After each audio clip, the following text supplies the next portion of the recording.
Hello, everyone. Welcome to 10 Questions on Visibility.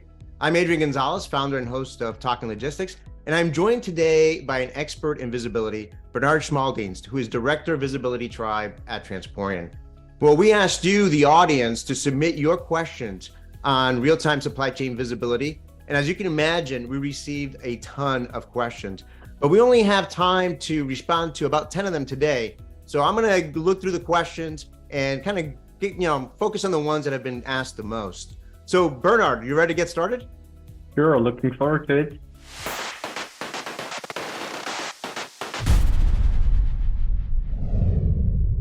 All right, so let's take a look here.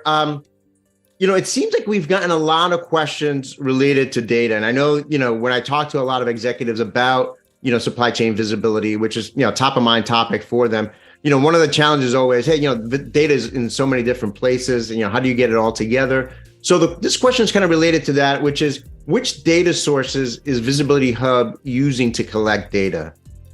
Yeah, so that's a good one to get started with. We really collect from a broad variety of sources. So that means all telematic systems, all the fleet data that you can imagine, all the tracking devices and DLDs that are out there to just connect. Of course, we also connect partners. That means direct carrier interfaces and many, many other sources. Gist of it could be, if the data is available somewhere, we'll find a way to connect.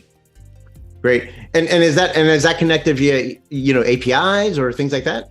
It's a majority are APIs, yes. So for all of the fleet management systems, it's a broad majority. But if that doesn't work out, we'll find another way to connect via messages, etc. So we connect all technologies here. Great. Another area that a lot of folks are interested in is obviously with visibility, it's always about where's my order, where's my shipment. So the next question is, which data is needed to start tracking shipments? Yeah, so once you have a connection somewhere, getting started is quite easy. Yeah, we need some shipment information to just identify what shipment are we talking about and the carrier that is connected into. I would say the most, not tricky part, but the thing that makes it all happen is then to connect the dots and say, this is the shipment, this is the carrier, who belongs together. So do you track by, order number or carrier type? I mean, what's the fields that you kind of look into? We really support everything here. So typically there is some kind of shipment ID that the carrier provides, but we can also track by the references provided from the shipper that are important to identify their purchase order or sales order. Okay, great. Again, sticking with data and tracking, I mean, what are the different ways of accessing real-time visibility? Yeah, there are two main approaches, I would say, that we see. One would be that people really use our user interface and work by that. Another one is more an integrated approach that is more of the majority, I would even say quite recently, where we fully integrate with the systems of our shippers to enable like real end-to-end visibility that you can connect the dots. One thing is to know where your shipments are. The other thing is what to do with that information in your supply chain.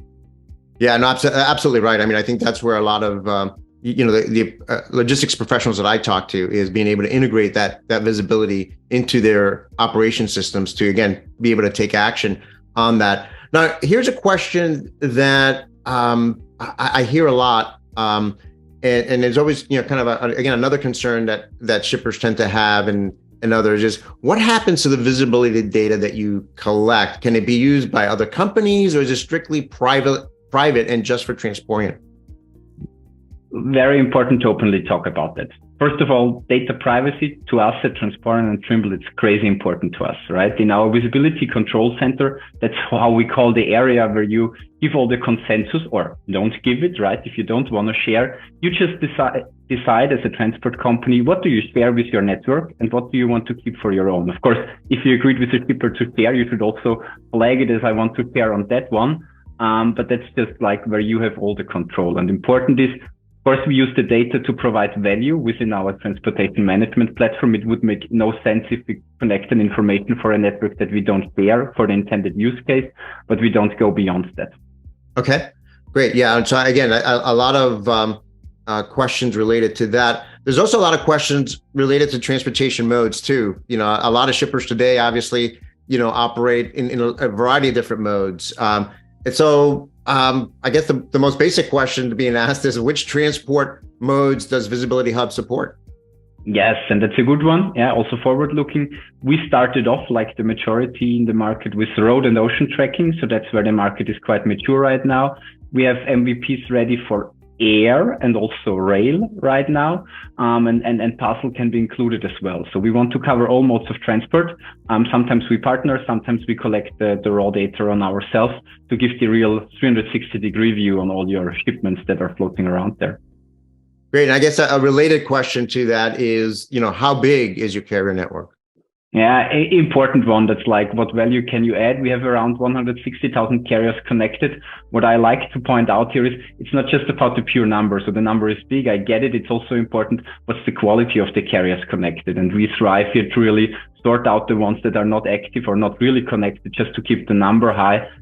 So that's an important consideration as well, if you think, or if you look at a certain number. Yeah, I mean, I think for a lot of shippers today, particularly because of after the pandemic, one of the lessons learned is that they needed to have access to a much broader base of carriers than in the past, particularly that long tail set of carriers, the smaller and mid-sized carriers that perhaps they weren't electronically connected to in the past. So I think that's where that kind of question is coming from.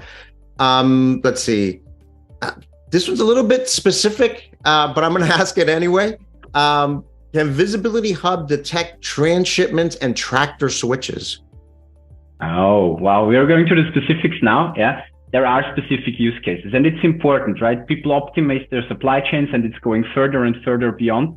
And the good news is, yes, our algorithms can support transshipment and tractor switches in a lot of scenarios. Nevertheless, the fun story here is you always find about the new scenario, and then we constantly improve our algorithms or partner up to find a way how we can support the use case intended, because there are some interesting ones out there. Yeah, for sure. And depending on what vertical industry you're coming from, your transportation networks might be different. The way you flow products might be different. So I think that's always very, very important to kind of be able to understand what all those use cases are. We have, as you would imagine, a lot of questions related to the benefits of real-time supply chain visibility, including estimated times of arrival. There's a number of questions on that. So I guess. Kind of a simple one is, or maybe it's not so simple, is how reliable is the ETA you provide? It's an important question, but it's really not a simple one as it sounds, because what do you measure accuracy against? Yeah. Nevertheless, it's all clear that an accurate ETA with the highest probability that it happens and the highest accuracy is important to manage the supply chain. Here, I always think about me privately working from home. If a package arrives in 2 hours and it arrives in 5, I lost, right? So it's important that this works. And we are proud to have one of the best, or the best in class estimated time of arrival calculation when we did a direct comparison to the market, but it's not too easy. Like some people say it's like 90%, 95, etc. The number is very, very high, and it's in the highest range, but it really again depends on the use case and the scenario seen. In a direct comparison, we are happy, to compete and prove ourselves all the time. Good news, I would say here is that overall the industry ETAs have significantly improved over the last years, because there was a lot of focus on it and companies work well with that. Right. I mean, I think when you look at something like ETA, if you actually look behind the scenes, I mean, there's a lot of complexity in terms of being able to, calculate that, and a lot of data that's required, machine learning that's required to kind of continuously, improve that. There's a number of questions on, I would categorize as the benefits of visibility. And rather than kind of go into the weeds, maybe we keep it at a high level and I'll group some of them. I mean, what are the main, benefits of visibility? I mean, how is visibility used by, the other common question is how is the visibility used by other applications, business applications, to deliver benefits? Yeah, benefits of visibility, it's important, right? We want to establish a new service, and here it's important to provide value.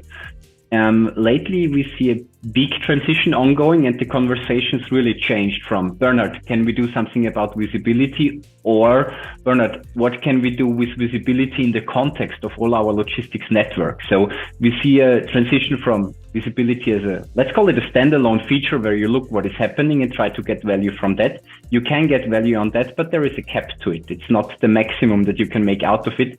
And I would see the even bigger portion of the value comes when you utilize it within your network services. So just take an example, right? Trigger the right exception notification to replan a certain part of your transportation because 4 containers got stuck, or you reschedule a time slot automatically because you're not going to make it this time. This is where the real magic happens and where the real value can be derived from it.